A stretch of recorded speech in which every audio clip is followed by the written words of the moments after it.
ஒன்று சுய புத்தி இருக்கணும், இல்லை சொல் புத்தி இருக்கணும். இது ரெண்டுமே இல்லாதவங்கிட்ட நம்ம பேசி பிரயோஜனம் கிடையாது. எல்லாத்தையும் என் கை, என்னுடைய கால், என் தலைன்னு சொல்லிட்டீங்களே, அப்ப நீங்கன்றது என்ன? ஃபர்ஸ்ட் இந்த உடம்பு அழிஞ்சு போச்சு. இந்த உடம்பு அழிஞ்சதுக்கு அப்புறமா இந்த நான் எங்க போவேன்? நான் வந்து சொன்னா பூமரங் ஆட்டிடுவாங்க. மொராலிட்டினா என்னன்னே தெரியாதவங்க கிட்ட நம்ம என்ன போய் அட்வைஸ் பண்ண மாரல் வேல்யூஸே இல்லையே. எட்ட ஒருத்த கடந்துட்டானா அது எட்டாது.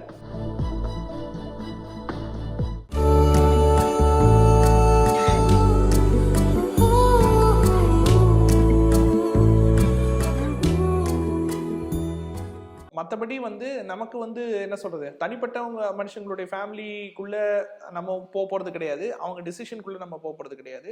நம்மளுடைய பெர்ஸ்பெக்டிவ் இதுதான். ஸோ இன்னொரு விஷயம் இதில் மேக்ஸிமம் எல்லாருக்கும் அவங்க சொல்கிற விஷயம் என்னென்னா, நாங்கள் எவ்வளோ கஷ்டப்பட்டு என்ன பண்ணாலும் நாங்கள் தான் வாழ போகிறோம். ஓகே, நீங்கள் யாரும் வந்து பஞ்சாயத்து பண்ண அந்த வந்து எங்களுக்கு தேவையில்லை. Okay, whatever I do, நாங்கள் ரெண்டு பேரும் ரொம்ப ஸ்ட்ராங்காக புரிஞ்சு தான், உங்களுக்கு ஒன்றும் தெரியாது, you shut up, you don't டாக்னு பேரண்ட்ஸை வாயை மூண்டு அப்படியே டப்பு டப்பு டப்புன்னு அடிக்கிறாங்க. என்ன காரணம்னா அவங்களுக்குள்ள ஒரு 3 விஷயம் பயமாக இருக்குது. ஃப்ரெண்ட்ஸ் சர்க்கிளில் பார்க்குறாங்க, டைவர்ஸ் ரேஷியோ ஜாஸ்தியாக இருக்குது. சரி, லிவிங் ரிலேஷன் இப்போ வச்சு தான் அப்புறம் லவ் பண்ணி அது இதாகுது. பேரண்ட்ஸ் என்ன சொல்கிறாங்க, நான் என் பேச்சு நீ கேட்கல, நீ எடுத்த காலை நீ பார்த்துக்கோ. ஏன்னா அவங்க அதுக்கு முன்னாடி அப்படி தான் பேசியிருப்பாங்க, நான் உன்னை எதுவும் கேட்க மாட்டேன், உன் வீட்டு வாசலில் வரமாட்டேன்ட்டு. 3வது விஷயம் பார்க்கும்போது இந்த தனியாக அலூஃபாக திரியிறவங்க தான் ஜாஸ்தி இருக்காங்க. இந்த மாதிரி திரியும் போது அடுத்த ஜென்ரேஷனுக்கு நீங்கள் சொல்கிற மாதிரி குழந்தையும் வரப்போகிறது இல்லை. பெறாதே கோயிங்.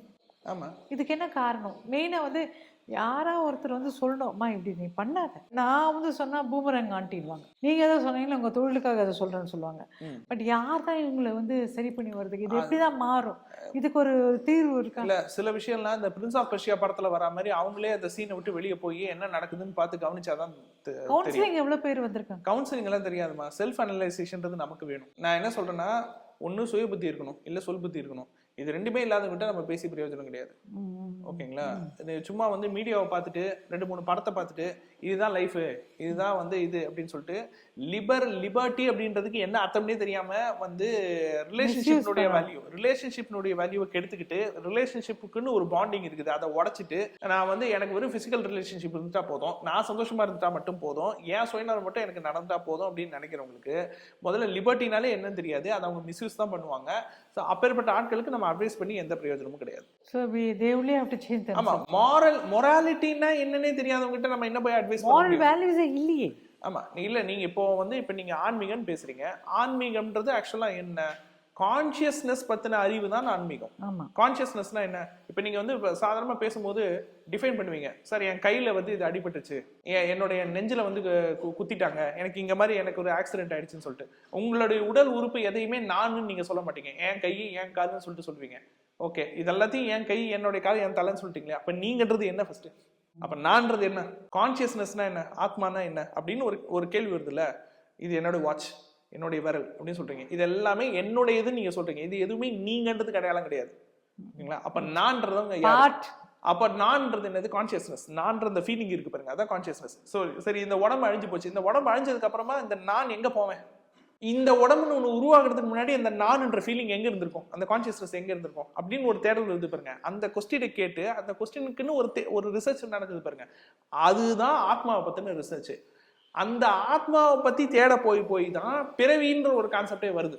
முன்னாடி பிறந்துட்டோம், மறுபடியும் பிறந்துட்டோம், முன்னாடி பிறவி, மறுபடியும் பிறவின்னு சொல்லிட்டு பிறவி ஏன் உருவாகுதுன்னு தேட போய் தான் கர்மான்ற கான்செப்ட் வருது. இப்ப நீங்க ஆத்மான்ற கான்செப்ட் மேலேயே நம்பிக்கை இல்லாதவங்க கிட்ட பிறவியை பத்தி நீங்க பேசி பிரயோஜனம் இல்லை. பிறவியை பத்தினே நம்பிக்கை இல்லாதவங்க கிட்ட கர்மா பத்தி பேசி பிரயோஜனம் கிடையாது. நம்ம என்ன சொல்றோம், ஜோதிட டேர்ம்ல 8 கர்மான்னு சொல்லி சொல்றோம். நம்மளோட டிஎன்ஏ அஸ்ட்ராலஜில நம்ம 8 விதமான கர்ம பத்தி சொல்றோம். அஷ்டகர்மங்கள்னு மாந்திரிகவாதிகள் டிஃபைன் பண்றது வேற, நம்ம சொல்றது வேற. 8 விதமான கர்மா. இந்த 8ன்றது என்ன நினைக்கிறீங்க? வெறும் 8 கிடையாது, இட்ஸ் a லூப். 8 நீங்க வரைஞ்சீங்கன்னு வச்சுக்கோங்களேன், இப்படி வரும், இப்படி நாட் போட்ட மாதிரி வரும். அந்த லூப்ன்றது என்ன? மறுபடியும் சுத்தி நீங்க அதுக்குள்ளேயே வந்துட்டு இருக்கிறது பேர் தான் லூப். மறுபடியும் பிறக்கிறது, மறுபடியும் வாழ்றது, மறுபடியும் சாகிறது, மறுபடியும் பிறக்கிறது, மறுபடியும் வாழ்றது. இந்த லூப் விட்டு ஒருத்தன் எப்ப வெளியே போறது அப்படின்னு யோசிப்பாங்க பாருங்க. அவங்க தான் கர்மா உடைக்கிறதுக்கு யோசிக்கிறவங்க. அதனாலதான் 8 ஒருத்தன் கடந்துட்டானா அது எட்டாது. நீங்க பழைய காலத்துலலாம் ஒரு இப்போ தமிழ் வார்த்தையில வந்து ஒருத்தன் ஒரு எல்லையை கடந்துட்டான்னு வச்சுக்கோங்க, நமக்கு வந்து நாட் ரீச்சபிளா போயிட்டான், அந்த லிமிட் விட்டு அவன் தாண்டி போயிட்டானா, அவன் எட்டாத உயரத்துக்கு போயிட்டான், அவன் எட்டாத தூரத்துக்கு போயிட்டான் நம்ம சொல்றோம்ல. ஏன் 7வது 9வது 6வது 2வதுன்னு சொல்றதுக்கு என்ன? ஏன்னா 8 ஒருத்தன் கடந்துட்டான்னா அது 8வது. ஓகே. ஏன்னா அதுக்கு மேல என்ன இருக்குன்னு நமக்கு தெரியாது. கரெக்டுங்களா? அந்த 8 கடந்தவங்க தான் சித்தர்கள். ஓகே. அந்த 8 கடந்தவங்க தான் ஞானி. அந்த 8 கடந்தவங்க தான் கர்மாவை பிரேக் பண்ணவங்க. ஓகே. ஓகேங்களா? ஆக ஆத்மானா என்ன, கான்சியஸ்னா என்ன, அதை பத்தி ஒண்ணுமே தெரியாதவனுக்கு, ஒரு அறிவுமே இல்லாதவனுக்கு நீங்க இதை பத்தி பேசியே பிரயோஜனம் கிடையாது. என்னம்பாங்க, இன்டெலிஜென்ஸ் தான் ஆத்மான்னு சொல்லுவாங்க. வெறும் இன்டெலிஜென்ஸ் வந்து ஆத்மா கிடையாது, கான்சியஸ்னஸ் தான் ஆத்மா. நீங்க ஒரு ரோபோட்டுக்கு ப்ரோக்ராம் பண்ண முடியும், சுயமா சிந்திக்கிற மாதிரியான ப்ரோக்ராம்லாம் பண்ண முடியும். நீங்க என்ன ப்ரோக்ராம் பண்ணாலும் ஒரு ரோபோட் ஒரு மனுஷன் மாதிரி சிந்திக்க முடியாது. இன்னும் 100 வருஷம் 500 வருஷம் 1000 வருஷம் ஆனாலும் ரோபோட்டுக்கு இண்டிவிஜுவலாக ஒரு மனிதனை போல சிந்திக்க முடியாது. ஏன்னா அதுக்கு கான்சியஸ்னஸ் கிடையாது. It is a machine. நீங்க என்ன அட்வான்ஸ்டு டெக்னாலஜி அதுக்கு ப்ரோக்ராம் பண்ணாலும் நீங்க என்ன ப்ரோக்ராம் பண்ணீங்களோ அந்த வரையறைக்குள்ள மட்டும் தான் அதால இயங்க முடியும். ஆட்டோமேட்டிக், அவ்வளவுதான். ஆட்டோமேட்டிக், பட் அதனுடைய லிமிட்ஸ் எல்லாமே கண்ட்ரோல்டு. நீங்க ரோபோன்னு படம் வந்துச்சு, அதுலயே வந்து மனித உணர்வுகளை கொடுக்கறதுக்கு ரஜினி வந்து ரொம்ப போராடுவார். அந்த ரோபோட் கிட்ட பேசுவார். பேசிட்டு வந்து உயிர்ன்றது ரொம்ப தனித்துவமான விஷயம், ஆத்மான்றது ரொம்ப தனித்துவமான விஷயம் அப்படின்ட்டு. அப்ப ரோபோட் கேட்கும் உயிர்னா என்னன்னு. டிஎன்ஏன்ற மூலக்கூறுன்பாரு ரஜினி. அது வந்து உடனே டிஎன்ஏவை வரைஞ்சிட்டு இதுதான் உயிரான்னு கேட்கும். உயிர்ன்றது ஃபார்முலா கிடையாது. ஐயோ உனக்கு எப்படி புரிய வைக்கிறது? ஒரு பாக்டீரியாவுக்கு உயிர் இருக்கு, சோடியத்துக்கு உயிர் இல்லைம்பாரு. ஒரு பாக்டீரியாவுக்கு உயிர் இருக்கு, சோடியத்துக்கு உயிர் இல்லை அப்படிம்பாரு. அப்ப எனக்கு அப்படின்னு அந்த ரோபோட் கேட்கும் போது ஒரு இடி வந்து விழும். கவனிச்சிருக்கீங்களா அந்த சீனை? அதுக்கப்புறமா அந்த ரோபோட்டுக்கு மனித உணர்வுகள் வரும். அந்த மாதிரி சீன் அவங்க டிஃபைன் பண்ணியிருப்பாங்க. அப்போ உயிர்ன்றது நீங்க கொடுக்கல, ஆத்மான்றது கான்சியஸ்னஸ்ன்றது நீங்க கொடுக்கல, அது எங்கிட்டதோ வருது. அப்போ ஒரு லிவிங் திங்க்கும் ஒரு நான் லிவிங் திங்க்கும் என்ன வித்தியாசம் தெரியணும்ல.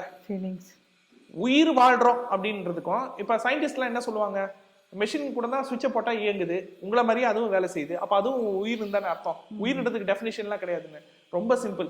எதெல்லாம் மூச்சு விடுதோ அதெல்லாம் உயிர்.